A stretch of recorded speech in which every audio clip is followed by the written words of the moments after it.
আজি বহাগৰ তৃতীয়টো দিন। আজি গোসাই বিহু। গোসাই বিহুৰ পৰম্পৰা আৰু তাৎপৰ্যৰ বিষয়ে আপুনি জানেনে? ৰঙালীৰ লগত মতলীয়া প্ৰতিজন অসমীয়া, চৌদিশে ৰঙালী বিহুৰ ব্যাপক উৎসাহ।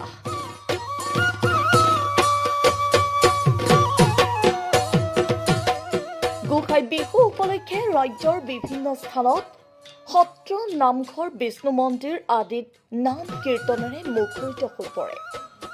উল্লেখ্য যে বৰপেটা, বটদ্ৰৱা, আঠখেলীয়া, ঢেকীয়াখোৱা, মধুপুৰ আৰু মাজুলীৰ সত্ৰসমূহৰ লগতে ৰাজ্যৰ বিভিন্ন প্ৰান্তৰ ৰাজহুৱা নামঘৰসমূহত আজিৰ দিনটোতে দিনজোৰা কাৰ্যসূচীৰে নাম কীৰ্তন অনুষ্ঠিত হয়।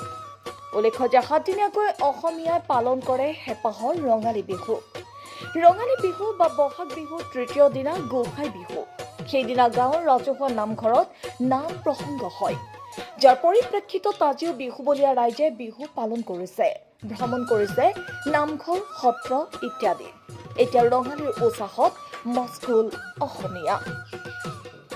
News desk report, NETV।